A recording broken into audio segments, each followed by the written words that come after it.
Good evening. I'm John Batchelor. This is the John Batchelor Show. Egypt, the most important part of the Ummah, the Islamic community. There is only one nation, Egypt. All the rest are tribes. And right now, there's a manhunt in Egypt, spurred perhaps by an award to be given, a reward to be given to anyone who gives information to, say, Egyptian intelligence or the Egyptian army for the whereabouts and capture of 3 major Muslim Brotherhood leaders.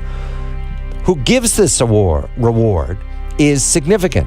It's a journalist from an emirate. He's offering $143,000, 1 million Egyptian pounds, for the capture or information to lead to the capture of Mohammed al-Batagi, Assam al-Aryan, and Safwat Hagazi. To learn who these men are and the scale of this, why pursues 3 significant names in the Muslim Brothers. Eric Trager of the Washington Institute joins me. Mr. Trager, a very good evening to you. It is peculiar to see a journalist from an emirate offering £1 million each, or £1 million collectively, for information about these 3 men. Who are they, Eric? Why do they want them captured? Good evening. I think it's first of all important to point out that they obviously pay journalists in the United Arab Emirates very, very well. These 3 men are 3 of the most prominent, I should say, leaders in the Muslim Brotherhood. 2 of them are actually Brotherhood leaders. The third is just someone who's associated with them. Now, Mohammed Biltagi is a leader in the Freedom and Justice Party. He's a former parliamentarian. He was a leader in the Cairo branch of the Muslim Brotherhood, a very prominent figure, a younger figure, someone who is seen as rising in the organization. Assam al-Aryan is a former guidance office member, former member of parliament, former advisor to President Morsi, very high-ranking official in the Brotherhood, currently the vice president of the Freedom and Justice Party, the political arm of the Brotherhood. And Safwat Hagazi is not technically a Muslim brother, but he's an Islamist preacher, a very radical, very inflammatory Islamist preacher who has been closely associated with the Brotherhood for many years and is seen as a pro-Brotherhood Islamic voice. I note that the UAE, the emirate where this journalist works, Happy Man, has recently deposited, according to this report, this is Al Arabia. I caution everyone, the first 3 reports are wrong. We're just dealing with the news that's coming in English now. Eric has the Arabic, I do not. Is said to have deposited $3 billion in Egypt's central bank. This goes along with other reports that the Gulf states are pushing cash and pledges into the hands of al-Sisi. They're voting with their money. Eric, help me understand why it is that going after the Muslim Brother leaders, making some of them martyrs, arresting them, why that is part of the strategy moving al-Sisi and the Egyptian army right now. How does that help them? Well, the Muslim Brotherhood, of course, is an Islamist organization, but what it really is, first and foremost, is a hierarchical vanguard that essentially is Islamically flavored.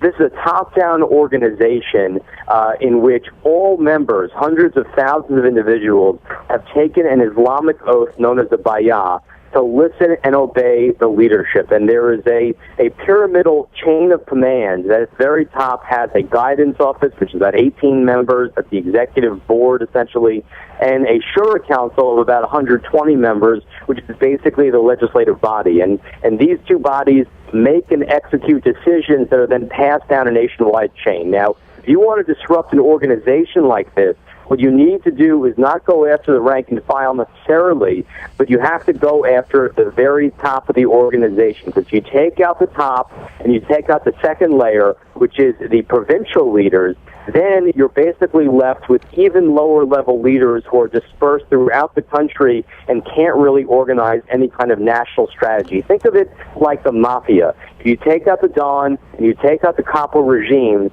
what you're left with are a bunch of criminals who can do a lot of damage, but they can't really organize anything cohesively, at least not immediately. And that is what this wanted reward is for these 3 men, al-Batigi and al-Aryan. Would they have been part of the Shura or the Leadership Council, the Guidance Council? Well, El-Arian is a former guidance office member, and he is also a member of the Shura Council for sure. And obviously, he's a very top leader in the political arm of the Freedom and Justice Party.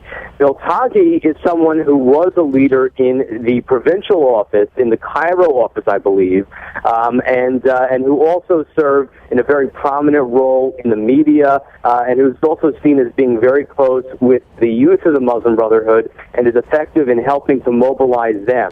So if you take out these two figures, you've denied the Muslim Brotherhood two of its most prominent mouthpieces to the media, but you've also denied two very senior leaders in the organization who are capable of moving people. I would actually argue that Beltagi is probably more capable of moving people than El-Arian, who within the organization itself is not very popular. Right now, then, Al-Sisi and the intelligence services and the Ministry of the Interior are moving to decapitate the Muslim Brother leadership, put them in jail. However, that is a temporary strategy, Eric. That doesn't answer what is to be done over the long term. Right now, they're just dealing with the conflict in the major cities. They're taking down the leadership. They're disrupting the Muslim Brothers. And we do not know how the Muslim Brothers will respond. But the logic of this is that the Muslim Brothers themselves are having difficulty planning. Is that correct? Well, that's right. I mean, they basically have one of two options. Either keep fighting, which is frankly a strategy that doesn't require a tremendous amount of top-down organization in the sense that so long as people know that they need to keep going out to the streets, they may do so. But on the other hand, it's hard to organize them in the streets, which is why the Muslim Brotherhood has had such tiny turnouts at the protests they've called in the past few days. Secretary of Defense Chuck Hagel, in these last hours, this is a press remarks at the Pentagon, quoted as saying, "Our ability to influence the outcome in Egypt is limited. It's up to the Egyptian people, and they are a large, great sovereign nation, and it will be their responsibility to sort this out. All nations are limited in their influence and another nation's internal problems. I don't think the United States is without influence, but that has to be a collaborative effort focused on what the Egyptian people want, supporting the Egyptian people." Eric, is the Secretary of Defense telling us that the United States is out of Egypt? No, I don't think so. First of all, I think it's very irresponsible for U.S. officials to declare so openly the United States has limited influence. But the reality is the U.S. doesn't have a tremendous amount of influence at the moment in shaping the military because of the existential nature of this conflict. And the talk, and that's all it's been in the last 24 hours, whether the military aid is going there or whether the military aid is not. Is that determinative at this point? Is that what Al-Sisi is paying attention to, or is that irrelevant to the contest? It's very important to the military that the aid keep flowing because that aid funds spare parts for tanks, for F-16s, for Apache helicopters, as well as new tanks, helicopters, and F-16s. So the issue, though, is that the new funding won't be sent for still a number of months. So the administration has time to consider its options. Eric, finally, this manhunt of these three men that I've named, is there a manhunt in general throughout Egypt right now? Are they seeking all the leaders of the Muslim Brothers or just a handful of names? Looks like they're doing a sweep. We've had reports of arrests of leaders in Cairo, Sohag, and Gharbiya, and I expect that will continue. Eric Trager of the Washington Institute. It is not settled. Egypt, however, this turmoil proceeding now, mass arrests of the leadership of the Muslim Brothers. Another day to determine what is to be done with these men. However, the threat, we can believe, is constant. It is not settled. I'm John Batchelor. This is The John Batchelor Show.